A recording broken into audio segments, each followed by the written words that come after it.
গাজায় যুদ্ধ বন্ধ হওয়ায় যুদ্ধবিরতি চুক্তির জন্য বারবার নিজের কৃতিত্ব দাবি করে আসছেন ডোনাল্ড ট্রাম্প। তবে বিশেষজ্ঞদের মতে এই চুক্তি ভেস্তে যাওয়ায় ঝুঁকি আরও বেশি তৈরি করেছে প্রেসিডেন্ট নিজেই। তার সাম্প্রতিক কিছু প্রস্তাব এমন ধারণার জন্ম দিয়েছে। ট্রাম্প জোরপূর্বক ফিলিস্তিনিদের গাজা থেকে সরিয়ে দেওয়ার কথা বলেছেন। যুক্তরাষ্ট্র যেন ফিলিস্তিনি অঞ্চলটি নিয়ন্ত্রণ নেয় এমনও বলেছেন, যা মানবাধিকার সংগঠনগুলোর মতে জাতিগত নির্মূল বা এথনিক ক্লিনসিংয়ের শামিল হবে। বিশ্বের বিভিন্ন দেশের নেতারা সতর্ক করেছেন, ফিলিস্তিনিদের গাজা থেকে উৎখাত করা হলে পুরো মধ্যপ্রাচ্য অস্থির হতে পারে। তবে সবচেয়ে তাৎক্ষণিকভাবে ট্রাম্পের এই বক্তব্য গাজায় স্থায়ীভাবে যুদ্ধ বন্ধের প্রচেষ্টাকে ব্যাহত করতে পারে। জর্জটাউন বিশ্ববিদ্যালয়ের জাস্টিস অ্যান্ড পিস প্রোগ্রামের প্রভাষক জো শ্রুবনার মতে, প্রেসিডেন্ট ট্রাম্পের এই ভয়ঙ্কর এবং অবাস্তব দাবি, যেখানে তিনি গাজা থেকে 20 লাখেরও বেশি ফিলিস্তিনিকে জোর করে উচ্ছেদের কথা বলছেন, তা যুদ্ধবিরতির ভবিষ্যৎকে মারাত্মকভাবে ঝুঁকির মুখে ফেলেছে। তিনি আরও বলেন, অবশ্যই কোনো যুদ্ধবিরতি চুক্তিতে ফিলিস্তিনিদের জাতিগত নির্মূলের বিষয়টি ছিল না। এখন ট্রাম্প যখন এই বিকল্পকে সামনে আনছেন, তখন তিনি পুরো যুদ্ধবিরতি প্রক্রিয়াটি ধ্বংসের দিকে ঠেলে দিচ্ছেন। চলমান যুদ্ধবিরতি কার্যকর হয় 19 জানুয়ারি থেকে, ট্রাম্পের দ্বিতীয় মেয়াদে প্রেসিডেন্ট হিসাবে দায়িত্ব নেওয়ার একদিন আগে।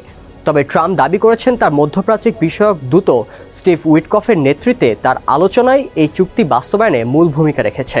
ট্রাম্প তার শপথ গ্রহণের ভাষণে এই যুদ্ধবিরতির প্রসঙ্গ টেনে বলেন, তিনি শান্তিদূত এবং ঐক্যের প্রতীক হয়ে ইতিহাসে নিজের নাম লিখতে চান।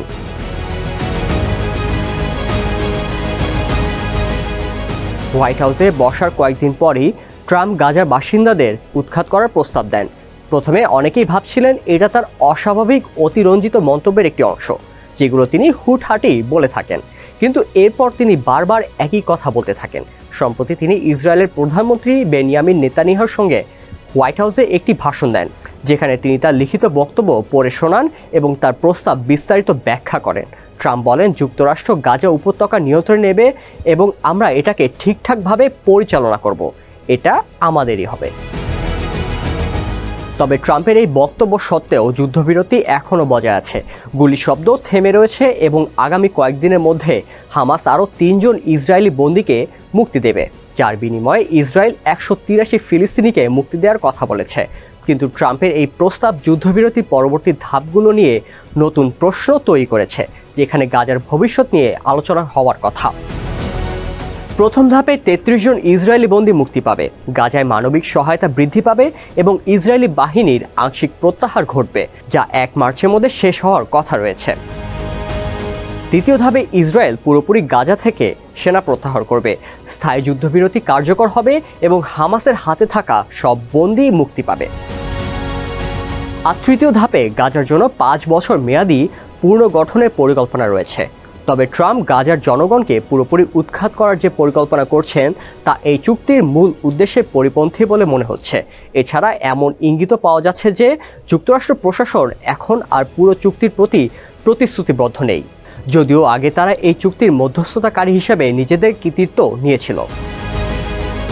ট্রাম্পের দূত স্টিভ উইটকফ ইঙ্গিত দেন যে যুক্তরাষ্ট্র শুধু প্রথম 2 ধাপ সম্পন্ন করতে চাইছে, যাতে সব ইসরায়েলি বন্দী মুক্তি পায়।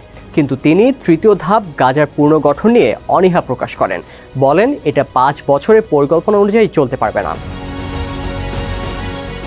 উইটকফ পুরো চুক্তি থেকে দূরত্ব তৈরি করে বলেন, এটা প্রথম থেকে অসাধারণ কিছু ছিল না।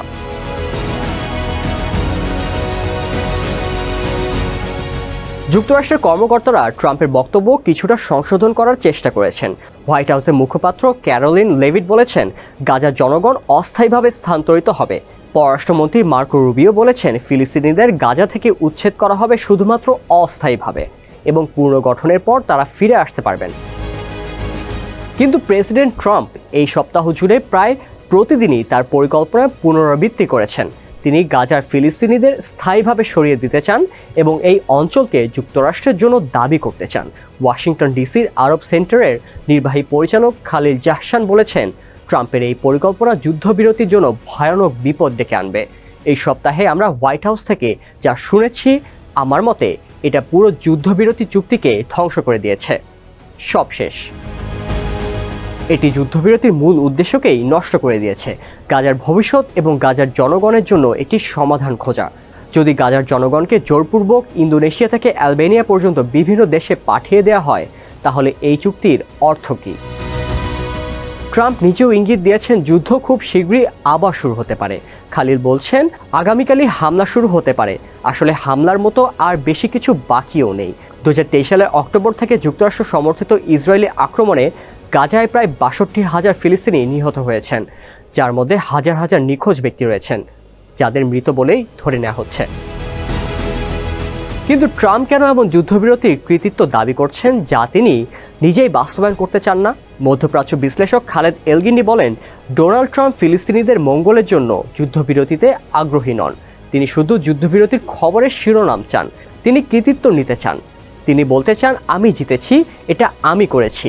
তিনি আদৌ পরোয়া করেন না যে এটা বাস্তবায়িত হবে কি হবে না, ভেঙে পড়বে কিনা, বা শেষ পর্যন্ত জাতিগত নিধনে রূপ নেবে কিনা।